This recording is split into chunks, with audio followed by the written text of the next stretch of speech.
जय श्री राम मित्रों, कैसे हैं आप सब। मित्रों, हम आपके समक्ष प्रस्तुत हैं पुनः श्री कलयुगी वाल्मीकि रामायण का बालकांड 7वां सर्ग मंत्रिमंडल वर्णन लेकर। मित्रों, यह वाल्मीकि रामायण आपको कैसी लगती है, इसका रूपांतरण हिंदी और छंद और दोहे सहित आपको कैसा लगता है, यह हमें कमेंट करके ज़रूर बताइए। और आपसे हाथ जोड़कर निवेदन है कि आपको ये वीडियो अगर पसंद आते हों तो पूरे वीडियो देखिए और चैनल को सब्सक्राइब ज़रूर कर लीजिए और बेल आइकन ज़रूर दबा लीजिए ताकि हमारे सारे वीडियोज आपके पास तक सबसे पहले पहुंचते रहें। चलिए मित्रों, शुरू करते हैं अगला सर्ग जो है 7वां सर्ग मंत्रिमंडल वर्णन। अवध सचिव मंडल महा कार्य विचार प्रवीण अगुरुन सरिस चातुर्यता सज्जन धर्म धुरीण।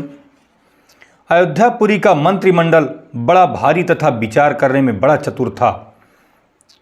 गुरुओं के समान उनमें योग्यता थी और वे सभी सज्जन तथा धर्मवान थे।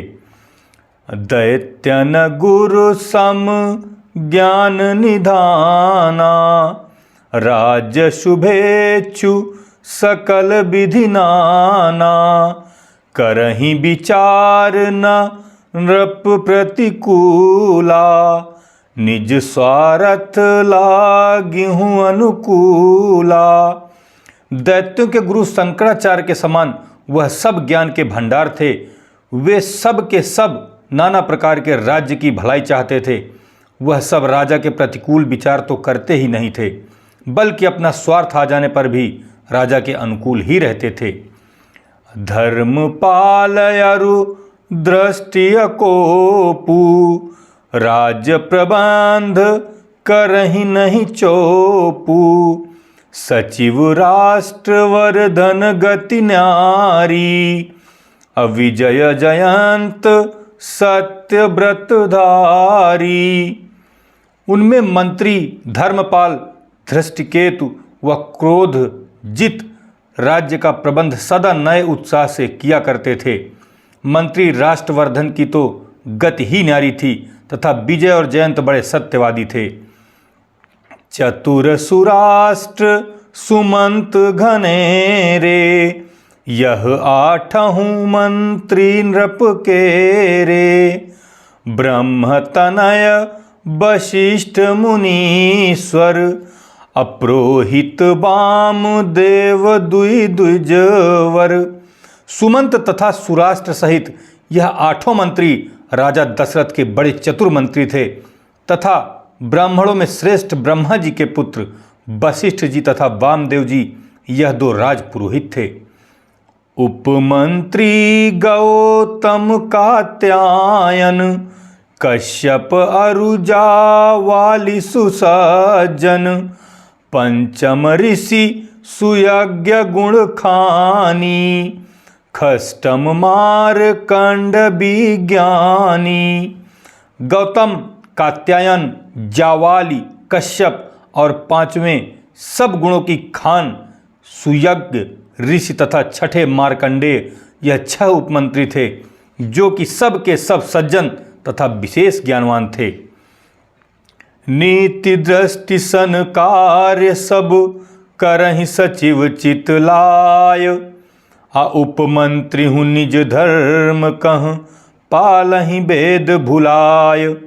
सभी मंत्री नीति की दृष्टि से ही सब काम किया करते थे तथा उपमंत्री लोग अपने धर्म का पालन पूर्ण रूप से करते थे।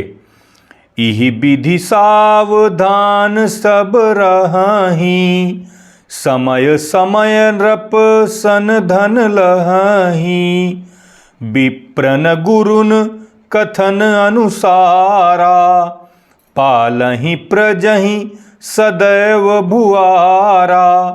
इस प्रकार सभी लोग अपने अपने स्थान पर सावधान रहते हुए समय समय पर महाराज दशरथ से उचित पुरस्कार पाया करते थे और महाराज भी विप्रों तथा गुरुओं के कहे अनुसार सदैव प्रजा का पालन किया करते थे।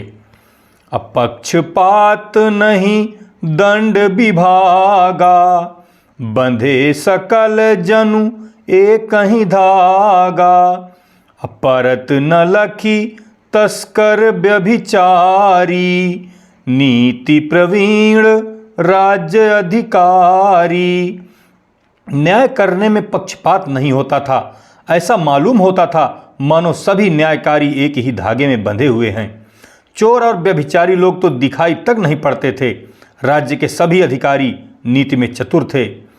असुत करि सकल प्रजहि नृप जानहि, पितु करि नृपहि प्रजा जन मानहि।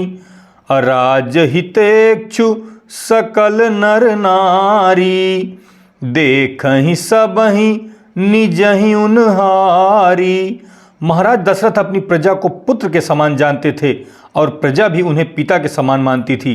सभी स्त्री पुरुष राज्य की भलाई चाहते थे तथा सभी लोग अन्य सभी लोगों को अपनों के समान ही देखते थे। तत्व विवेक संधि अरु विग्रह, करहि राज गुरु दुष्टन निग्रह। संपत्ति वैभव अवसर पाहि, असहजहि प्राप्त होय सब काहि। राज्य के गुरु लोग दूसरे राजाओं से मित्रता तथा लड़ाई और दुष्टों के दमन करने के विचार में तत्व दृष्टि से ही काम लिया करते थे। राज्य के कर्मचारियों को समय पर ही धन तथा ऐश्वर्य सहज में ही मिल जाते थे। मंत्रिन उपमंत्रिन सहित श्री दशरथ नृपराय, और राज अवध कर करहि इम जनु सुरपुर सुरराय। मंत्रियों तथा उपमंत्रियों के सहित महाराज दशरथ अयोध्यापुरी का राज्य उसी प्रकार किया करते थे जिस प्रकार स्वर्ग का राज्य राजा इंद्र करते थे। राज्य गुप्त चर्चित दई, करहि प्रजाहितकार। असदन सदन सद्धर्म कर, शाश्वत रहहि प्रचार। राज्य के भेदिये अर्थात जासूस चित्त लगाकर प्रजा की भलाई किया करते थे तथा घर घर में सदैव सत्य और धर्म का ही प्रचार रहा करता था। अवधपुरी सरजू जुरी, पूज्य तीर्थ सुख धाम। अताहि नृपति युत कलयुगी, बारंबार प्रणाम। सरजू नदी के समीप बसी हुई अयोध्यापुरी पूजने योग्य तीर्थ तथा सुख का धाम है। मैं कलयुगी महाराज दशरथ सहित उसे बारंबार प्रणाम करता हूँ। मित्रों, यहाँ पर बालकांड का 7वां सर्ग भी समाप्त हुआ। अब हम अगले सर्ग यानी 8वां सर्ग लेकर पुत्रेष्ठ यज्ञ विचार यह सर्ग लेकर आपके समक्ष अगले सर्ग में अगले भाग में प्रस्तुत होंगे। तब तक के लिए आप हमें आज्ञा दीजिए और आपसे फिर से हाथ जोड़कर निवेदन है, बार बार निवेदन है कि हमारे चैनल को सब्सक्राइब कर लीजिए ताकि हम यह श्री वाल्मीकि रामायण घर घर तक पहुंचाने में सफल हो सकें, आपकी मदद हमें मिल सके। मिलते हैं मित्रों अगले वीडियो में, तब तक के लिए जय श्री राम।